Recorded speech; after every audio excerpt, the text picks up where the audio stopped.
Hey there, listener. This is Issues Playground, also known as RVC Bard. Once again, talking about Lovecraft Country because I has more thoughts. And before we begin, I'm going to say that I'm going to go ahead and open up with a trigger warning because this particular audio is going to mention rape and sexual assault. So, fair warning. I'm not going to describe it in any graphic detail. I'm just saying I mention it, and I can't like put an asterisk or blacklist it. So, Lovecraft Country and that finale that mysteriously cut off after Ruby and Christina kissed. I think that one of my deepest frustrations with the show has been the failures of imagination. The show plants some amazingly interesting seeds in some very fertile ground. But instead of nurturing them and letting them grow, the show lets them atrophy. And I want to consider, for instance, yes, I'm a Ruby and Christina shipper, and that really disappointed me. But there was so much potential there to kind of parallel or like compare and contrast, that relationship between Ruby and Christina with the one between Hannah and Titus. And so I'm going to do that now because the show didn't do it. And like I said before, trigger warning, I mentioned rape and sexual assault.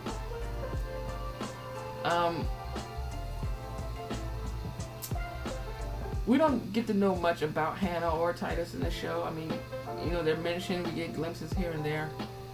But we do know that Hannah bore Titus's child, one of Titus's children. And so the only thing we really know about this relationship, with any degree of certainty, is that it's entirely based on exploitation and abuse. And also because we're talking about a slave owner and the woman he legally owns, it echoes, especially during that particular time, but I think it's the 18th and 19th century. I can't recall exactly what year Titus was around, but it echoes, Thomas Jefferson and Sally Hemings. You have a wealthy, powerful man who uses that wealth and power, plus the privilege afforded to him due to his race and gender, in order to keep this black woman under his thumb. And he convinces himself that he's, quote unquote, good to her, despite the clear insinuation that he's been raping and sexually abusing her for years. And that relationship literally goes up in flames. She burns the house down with him in it and runs away. Now, it could have been really easy to, compare and contrast that with Ruby and Christina, because the setup could have easily gone down the same path. For me, yes, as a shipper, but for me, the tension in that ship is whether it would be a repeat of Titus and Hannah or the development of something new. And because of that, like those parallels, for instance, the basic building blocks are very similar, especially on Christina's end. You have someone who uses their wealth, power, and whiteness to take advantage of this black woman for their own desires and ambitions. I mean, let's be real. I mean, yes, as much as I definitely ship it, that this is kind of how this started out. And then there's like quite a bit that's a bit yikes about the start of this ship. Christina enters Ruby's life, under some dubious circumstances. There's, for instance, the shaky consent issues when she first has sex with William, or first has sex with Christina in her William suit. But then, something happens that's unexpected, yet, at the same time not, because that's life. Christina catches feelings, and Ruby cautiously reciprocates.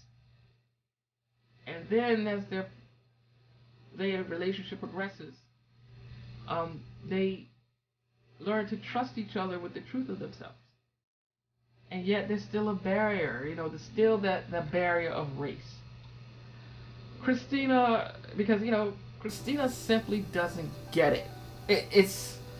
She's too white, too rich, too privileged to really grasp the reality that Ruby lives in. Yet, unlike most white folks, she admits she doesn't give a fuck. And it hurts to hear that, and it hurts to know that, but at the same time, it's like, you know what? At least I know where I stand. I know, at least she knows where she stands. There's no question. She's not faking being, liberal or whatever to be with Ruby. You know what I'm saying? It's not like, well, I have to date a black person for liberal cred or to seem progressive. It's like, no, she definitely is just fit with Ruby, wants to fuck her, and that's that. And I get that. And in a twisted sort of way, I can appreciate that. Kind of a tangent here, but like it's kind of a fascinating aspect of Christina's character is that she's a satanic trickster figure with integrity. But even so, even though she says she doesn't give a fuck, and she's telling the truth when she says this, there's glimpses that she's trying, like in her own misguided, emotionally stunted as a result of being brought up in a cult kind of way. Yeah, I'm partially talking about the Emmett Till reenactment. I mean, oh my god, what the fuck, lady? But also before that, there's that moment where she tries to relate to Ruby, and she's like, I've been where you are, disillusioned and pissed, and Ruby rightfully tells her to shut the fuck up. And then, and then there's how Christina is around Ruby in general. So many different dimensions to her personality come forward that she doesn't show elsewhere. And the most striking, of course, is like her capacity to care deeply for someone. Look at the lengths to which she went to get revenge for William. Yes, her tutor and her friend. And I guess lover, but she doesn't seem particularly attached to him in that regard. Yes, she gets something out of wearing the William skin suit. She's opportunistic and admits it. But the base motive is revenge for someone else. And then there's like how she is around Ruby even when she's not wearing the William skin suit. And there's like a softness there that's not there when she's interacting with other people. She's all aloof and ice queeny, so it's like she's kind of aloof and ice queen and kind of off-putting in how chilly she can be. But then there's like other things, like little things that you notice, like how she doesn't discount the realities that Ruby has to live with. You know how white folks can be. It's like, Mom, are you sure it was racism? Are you sure? Are you sure they did that because, you're a black woman? How do you know? I mean, maybe it wasn't really about race. Or it wasn't really about this other thing. It wasn't really about race.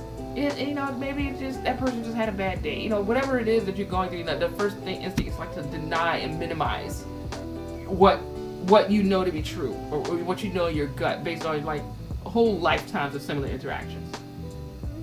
Christina doesn't do that. Ruby pretty much says, this is how what my life is like, and she accepts that as true. And another thing Christina does, or at least she doesn't tell Ruby that she's too angry. You know, she doesn't say, no, Ruby, I know they treat you bad because you're a black woman, but do you have to be so angry? Why are you so angry? Ugh. You know, she doesn't do that. No, she knows why Ruby's pissed. Because she's pissed herself. Yeah, she's pissed herself, but it's like, there's none of this. You know, maybe you've got a chip on your shoulder. Maybe you should do, maybe you should do something about that. Maybe the problem is you. Like, no. No. She doesn't judge Ruby's feelings or tell Ruby how she ought to feel about these things. And another thing she doesn't do, it's all in what she doesn't do, and it's kind of messed up, is that she doesn't burden Ruby with the task of teaching her to be less racist. Now, and it's like, God, it's such an exhausting burden. It's such an exhausting thing to be expected to teach white people to be less shitty about race all the time. And yeah, Christina is completely nonplussed, completely apathetic, but it's like, you know what? I'm gonna be real with y'all. I'd rather deal with that than the well-meaning white liberal who wants me to like share my story, who wants me to like lay bare all my pains and stuff, and then like so they can learn how to be better people. Like, look, no, that's your job. Your job is to work on your shit. It's like they say. People think that racism is a black people problem, but it's not. It's a white people problem. So in a weird kind of way, Christina gets it in that aspect. It's like, no, the problem isn't anything to do with black people. It's all on white folks. I can't change white folks. Ruby can't change white folks. That's on y'all. That's on white folks. So you know what? I can appreciate that. She doesn't tell Ruby not to talk about race. She doesn't tell. She doesn't make Ruby pretend like she's not a plus-size, dark-skinned black woman. And then and the main thing she does, the thing she does that 99% of white folks seem completely unable to do, the same thing that we're always asking white folks to do, Christina will shut the fuck up and listen. That's literally what she does. She doesn't like, oh, can you tell me? Oh, tell me about bell hooks or Audre Lorde, blah, blah, blah, blah. Like, no, she shuts the fuck up. That's all, and sometimes that's all they gotta do. And they can't manage it. And like, oh my God, like, I felt that in my soul when she said that shit. Like, shut the fuck up. And you know what Christina does? She shut the fuck up. She didn't say, you didn't have to be so rude, Ruby. She didn't say anything like that. She just shut the fuck up. God, I love that moment. Anyway. I have a whole lot built up, man. As a result of Christina's relationship with Ruby, we see kind of inklings of Christina starting to transition from racist to anti-racist. Insofar as like any white person in the 50s could truly be anti-racist. But like I said, she tries in her own way because she's smitten with Ruby. And yeah, she wants to get closer to her and wants to understand her. And again, doesn't make the burden of that understanding Ruby's problem. And I get it, y'all. And I know y'all listening to this. She should do it because it's the right thing to do. And yeah, ideally, yeah.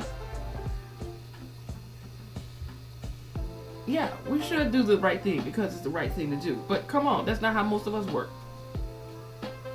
Most of us need some kind of personal connection for these issues to become real to us. And it ain't good or bad. And I think we really need to stop judging each other about that. It's not good or bad, it just is what it is. And in that way, Christina comes very close to that, you know, to that, the light switch coming, to that anti-racist light coming on. But, you know, to her eureka moment. But, you know, she's come so close. She's almost there. But what she hasn't done yet, and it was probably the real hurdle for her, is that she hasn't yet learned that the Master's tools will never dismantle the Master's house. But, in her defense, she's a few decades too early for Audre Lorde. And also, real talk, we can't expect Christina as a character to understand that when the show itself doesn't. I mean, seriously, she's right there on the precipice of being a white ally, like, and a powerful one at that. And it seems ironic considering her roots, right? She's a descendant of a genocidal slave trader and was raised in a cult of racist wizards. I mean, goddamn. That's kind of shit. Damn, that's rough. I mean, with that kind of background, I'm surprised she's not throwing N words left and right. You know, nigga this, nigga that. You know, like Lancaster was. But then again, she said, we would never associate with the Klan. They're too poor. So, like, wow, since they're more racist, they just got a little bit more a genteel veneer on it. And like, yeah, like I said, like, wow, that's kind of messed up. But you know what? Shit makes the best fertilizer. A lot of us come from circumstances that are frankly fucked up. But with a little bit of luck and a lot of effort, we can transform that into something nourishing and beautiful. We can make things bloom.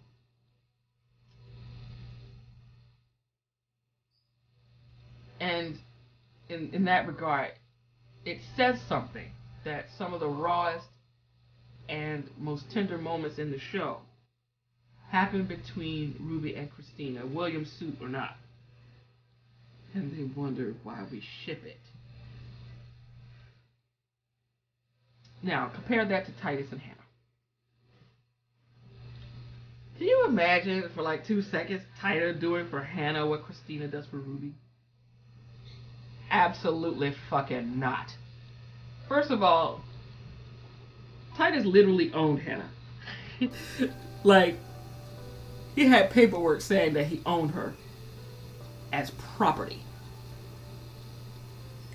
Second of all, motherfucker was gonna sacrifice his own unborn child. A child he probably wouldn't have claimed as his, by the way. And probably sacrifice Hannah along with that child because I don't see her surviving the endeavor to gain even more power for himself. Alright, so we already got him killing his own son. Not his son, is it? His own child, his own progeny. And third, did you see how pissed he was when he saw black folks doing magic? I mean, shit, the first thing out of his mouth, like when he got transported or whatever, he went right straight to Christina. He got the book. It's like, so, you know, he was mad motherfucker. That nigga's got a hold of the book. Oh my god. And now, compare that to Ruby and Christina. For the very beginning, even though she was wearing the William skin suit, Christina tells Ruby, you're free to do as you please. I can't imagine Titus Braithwaite saying some shit like that to Hannah. And then, secondly, Christina keeps her promise not to hurt Letty. Even though Letty was instrumental in her downfall in the finale. Like, shoved her out the top of a tower, yes. But put the mark of Cain back on her because she promised Ruby not to hurt her sister. And you know what? Okay.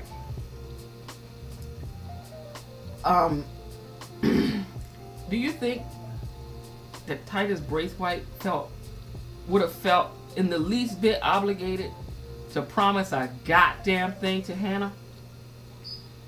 And even if he did promise anything, do you think he would have kept it? Hell no. Hell no. Okay? And then, with Ruby and Christina, there's Christina's anxiety about, messing up the spell of immortality, because, despite everything, despite the fact that Tick would die, he was still family, and she considered him family. And not in a hush-hush kind of way. She kind of openly calls him cousin and teases him about it, actually.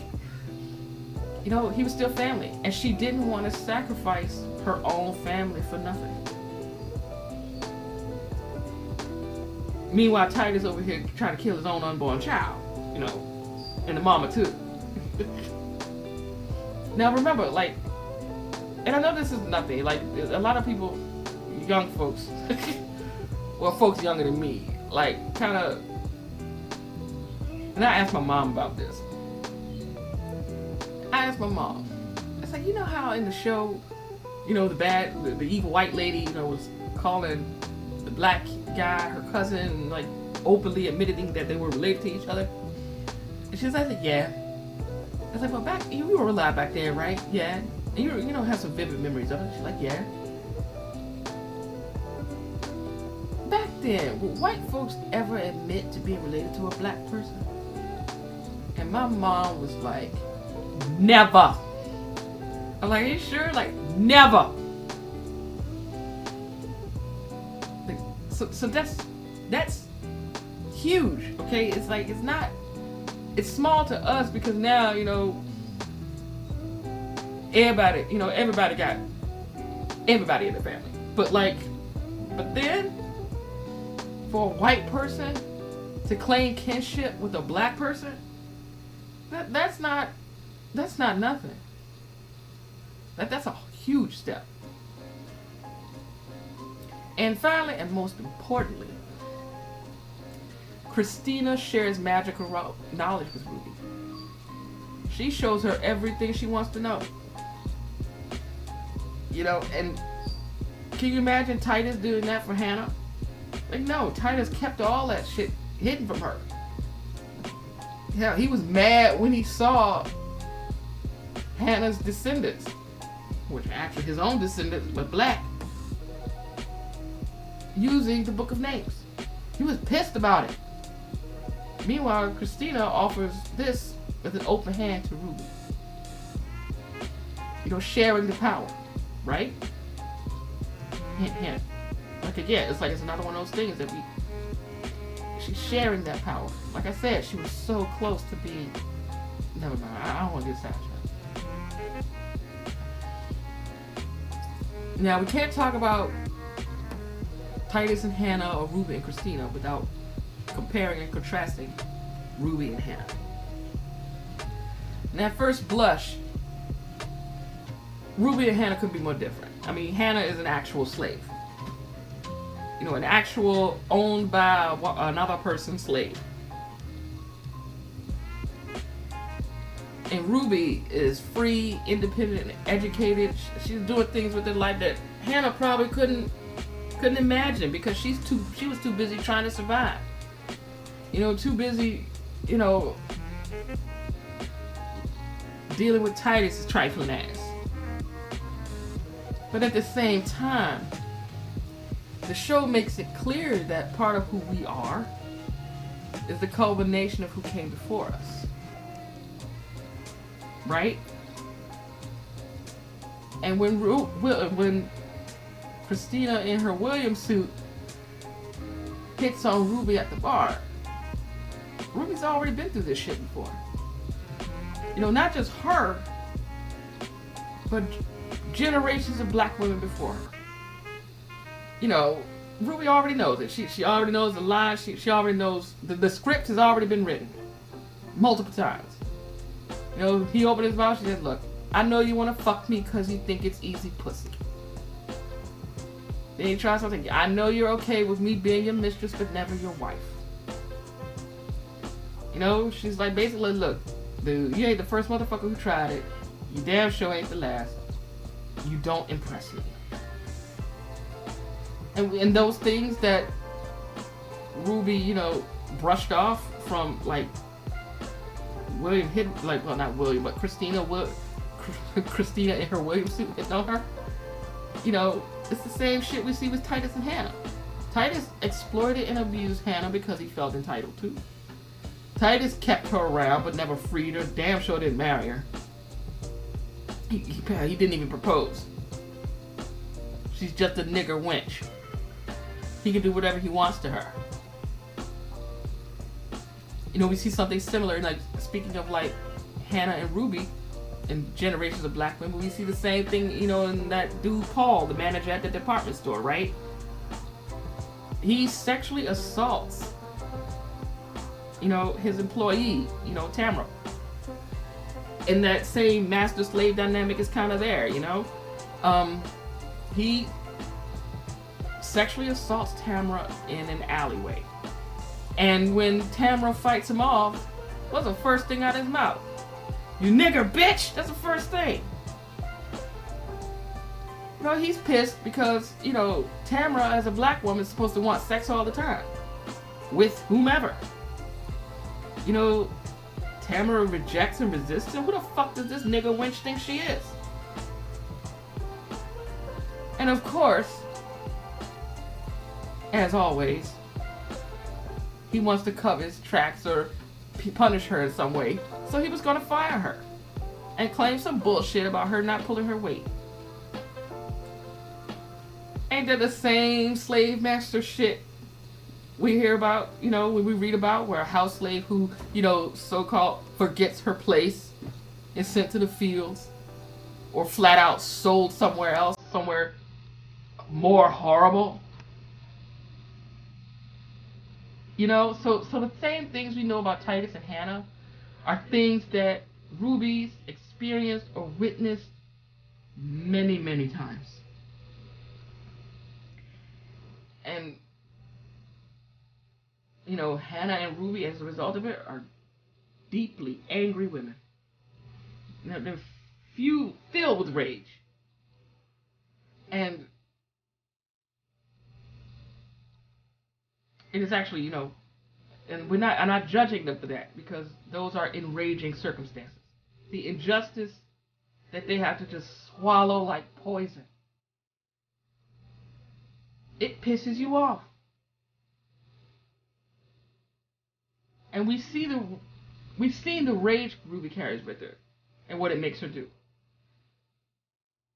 But for Hannah, there is no peace, not even in death.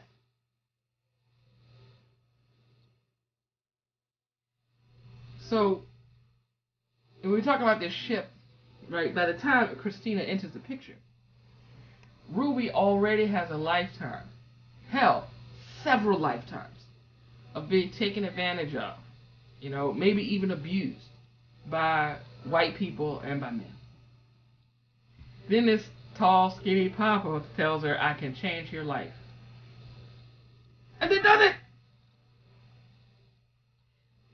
She gives Ruby space to be and do things she never even allowed herself to imagine, because she was so busy trying to be, you know, a credit to her race. I mean, this is completely new for her. You know, yeah, it's scary and dangerous, but also thrilling. You know, she tastes real power and freedom, and it's intoxicating. And yeah, her tall, skinny papa, well, tall, skinny mama, I guess, you know, quite attractive and smitten with her. Hell yeah. Yeah, I take that.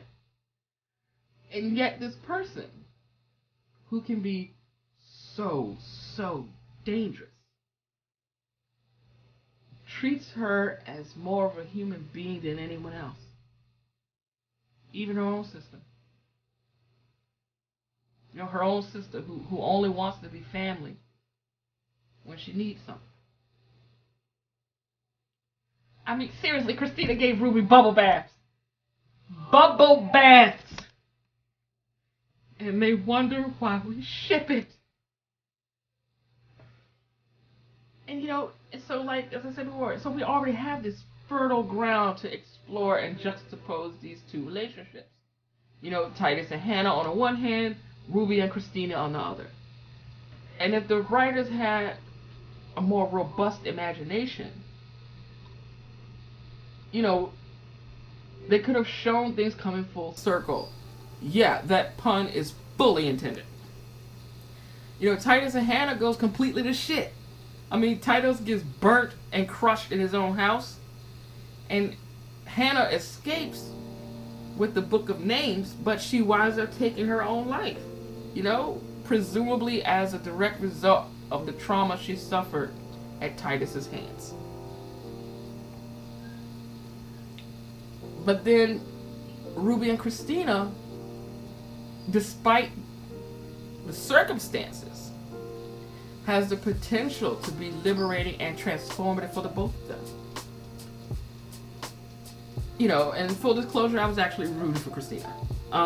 Not to gain immortality per se. I don't really, you know, whatever. But not for her sake, but for Ruby's. Because Ruby deserves all her dreams to come true because she worked so hard. So hard. And has so little to show for it. You know, I wanted Ruby to have someone in her life who cared for her and adored her and wasn't ashamed of it. I wanted somebody who didn't use her or lie to her. You know, somebody who wouldn't do that to her. You know, use her or lie to her all the time. I wanted her to have someone she could rely on. Someone who keeps their promises. You know, who doesn't blow smoke up her ass all the time. I wanted her to be with someone who encouraged her to live her best life and be her most authentic self.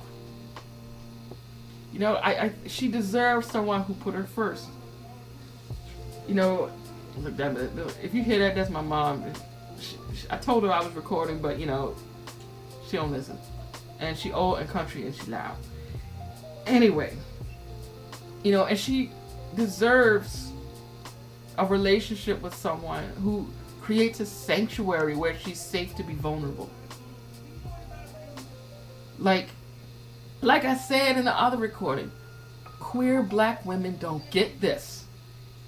And in the rare event that we do, it's damn sure not a plus size, dark skinned, queer black woman. And because of this, you know, all this, you know, I ain't faking the funk, I ain't fronting. To be very blunt. It could have turned out that Christina was literally the goddamn devil and I still would have shipped it. If I were Ruby, I'd be Satan's bride to have what she has with Christina. Fuck you and your respectability politics. Me and my white she-devil gonna be fucking each other's brains out and then she gonna give me a bubble bath. And then on top of that, I'm all in for the redemptive power of interracial sapphic love.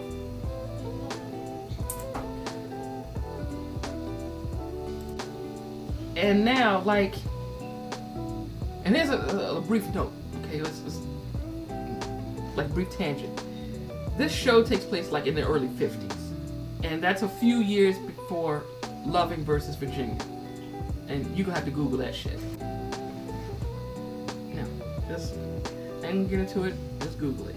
For all you youngins who haven't heard about it, the same way people talk about gay marriage a few years ago is how they talked about interracial marriage in the 50s, especially between a white and a black person. It was disgusting. It was unnatural. You know, it was likened to bestiality. You know, akin to wanting to fuck and marry an animal. And the message, of course, was the same. Something is wrong with you because of who you love. Now, on the down low, hint, hint, white men were allowed to fuck and rape black women, but not love them. and definitely not marry them.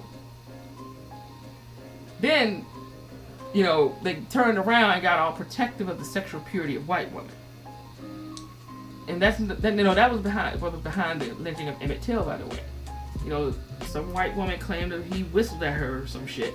And in the South, that's tantamount to rape.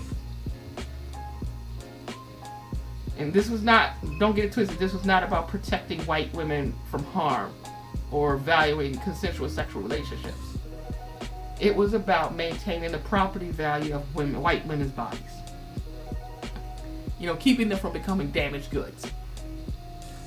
And for women in general, that means being chaste, it means being virginal, it means being pure, and white women must be those things. Yet on the flip side, black women could never be those things. Okay? And in that scheme, in that paradigm, white women better not despoil or pollute themselves by having consensual sexual contact with a black person. You know, it generally meant a gruesome death for the black person and severe punishment for the white woman. And that's for cis het folks. Okay, this is for cisgender heterosexual people. Yeah, just straightness, okay? But for us queer women, that's another layer of complication right there. Two women or two men having sex was a crime. Okay, look up sodomy laws. You'll see what I mean. You could go to jail for that. And in addition to that, homosexuality was considered a mental illness. I don't mean they sent you, to chat with a shrink once a week. They could have you institutionalized and forced into conversion therapy. And not to mention, you could lose your job, you could lose custody of your children, you could be denied housing, and never mind, being cut off from your family or ostracized by your community. While yes, there are always places where queer folks could congregate, in secret, that's not the same as being openly embraced by your people. So let's put Ruby and Christina in this context. Let's put this shit in that context. You have the stigma against interracial relationships, particularly ones that acknowledge love, intimacy, and commitment on the part of a white person for a black woman. Got that? Then there's the stigma against queer people and queer relationships, which are pathologized and criminalized. And then on top of that, this is the 50s. This is way before, the feminist movement, right? Way before women's lib. We're about a couple of decades before women's lib. You have the stigma against women who live for themselves or for other women. And for this relationship specifically, there is the legacy of Titus Braithwaite and Hannah.